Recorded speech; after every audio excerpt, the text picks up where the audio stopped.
Hello and welcome to my channel. Well, this video is not about this knife, although we can talk about it if you want. But I just wanted to say one of my subscribers, Sue Chicken, turned me on to a company that's going out of business, Blade Matrix. They're basically retiring, but they have a huge inventory of Rough Riders most of them are at a very significant discount. Um, I've seen 38 to 60 something percent discount. And so I've ordered $100 worth of Rough Riders and some older Marbles knives. The Marbles are probably, just like with the Rough Riders, are made in China. So anybody wants to freak out about that can freak out and click out right now.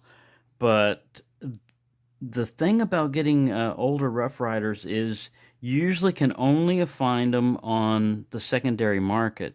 And if it's something unusual, like Knife Detector showed one of those double take canoes, he said in the end basically it wasn't very ergonomically correct and everything, and it's more of a novelty. They're selling those things for like $7. And on eBay, if you see them, because they're weird, it's kind of like the Edsel or something, It was like a knockoff, kind of like one of a kind type of thing car. Because it's so odd, these things will appreciate. On the secondary market, they're getting like $30 and more. Some people bid crazy just to get, these weird knives.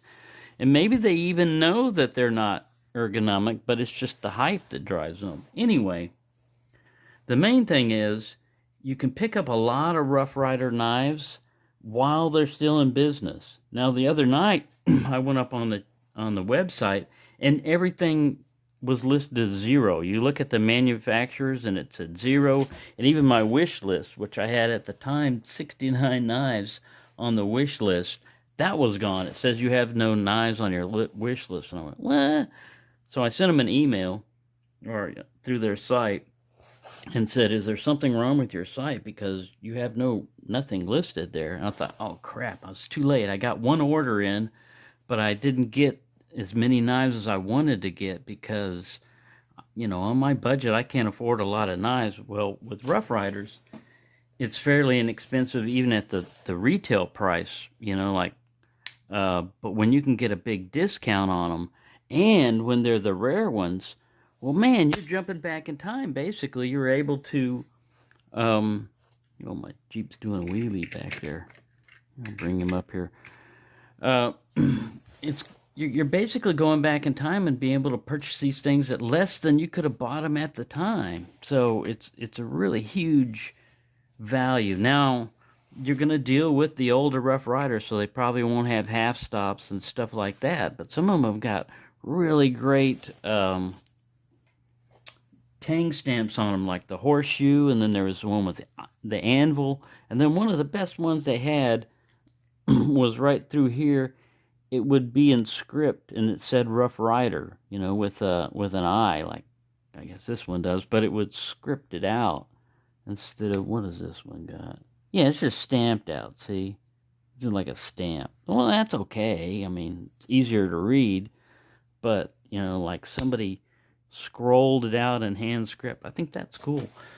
Anyways, I got quite a few of those coming in, and I just wanted to tell everybody about it, and I'll link it in the description to the site because I'm not greedy. I can't buy as many as I want out of there, but like I said, I got $100 worth of them coming in, and besides a couple other ones, the ones I showed was that canoe type thing that had pliers on it. One of the biggest things I use in a multi-tool is the pliers, with the Leatherman.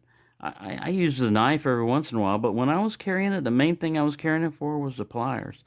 And this thing is basically a canoe with the third thing as a plier. I've always wanted one of those.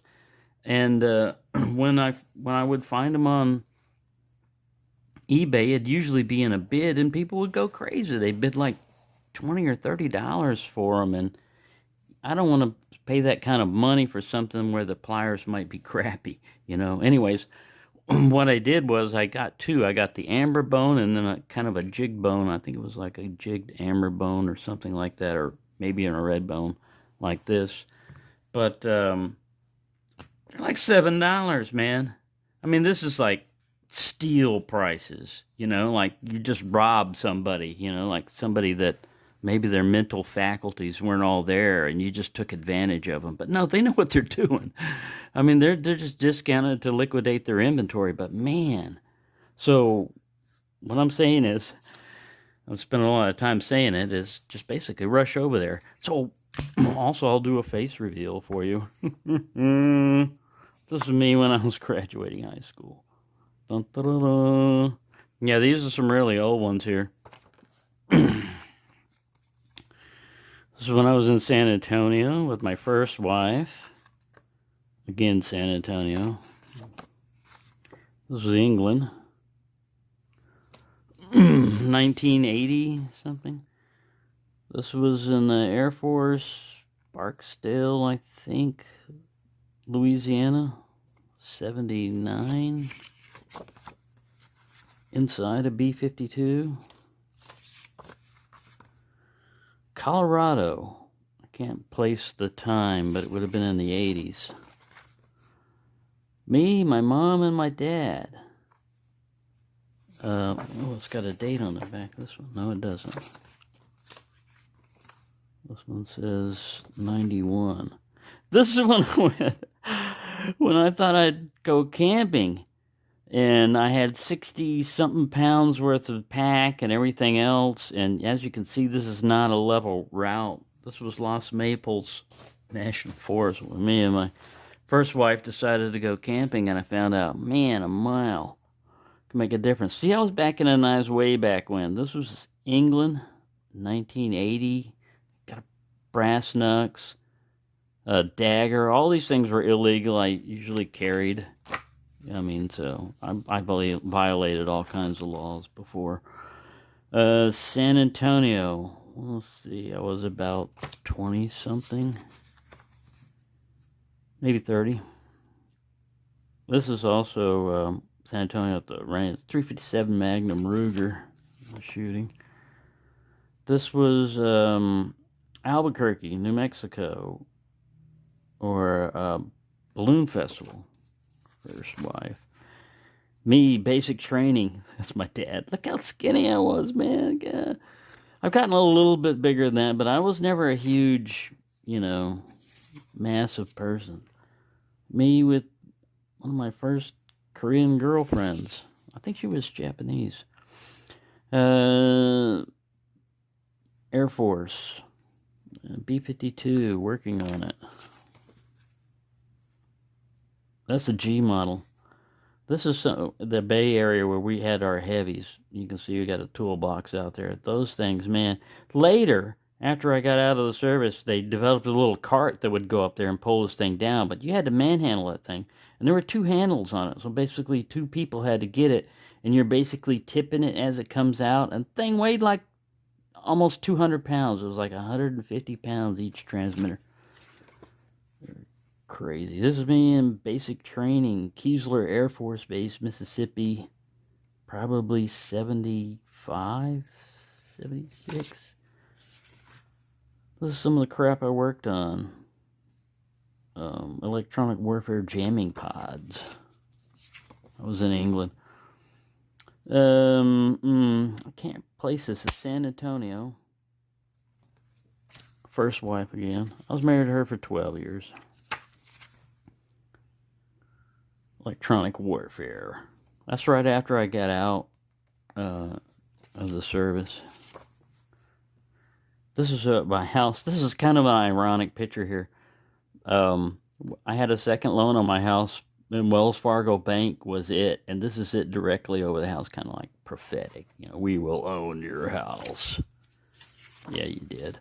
And this is some of the flowers I was growing back there. It's kind of like a desert environment out there, but I had irrigation, and man, all kinds of stuff would grow like crazy. This is some more of it.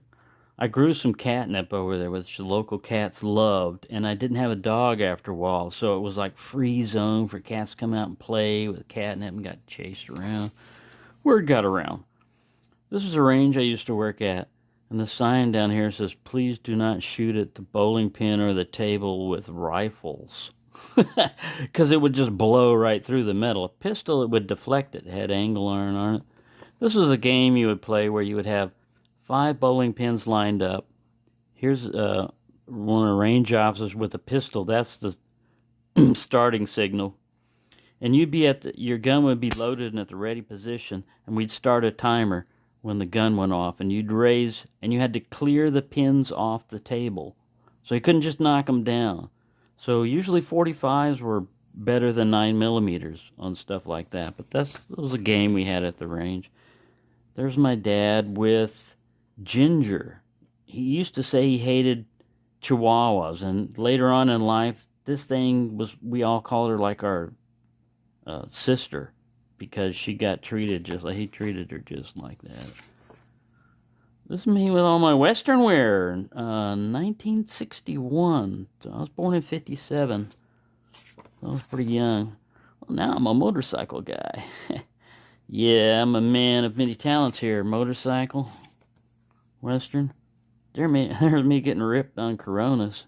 It's only been 3, but yeah, I'm tanked. I'm out of it. It's me and my mom. We took her to a casino. This is an old limo here. Took her to a casino. I made her walk out when she was winning.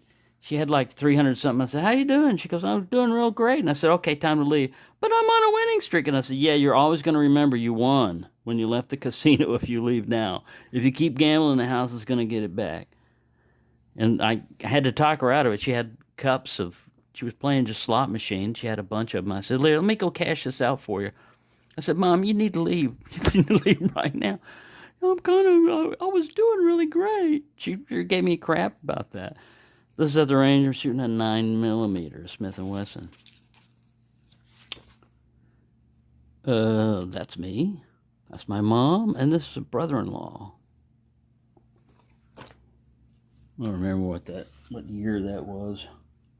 Doesn't say on here. 91. That's me again.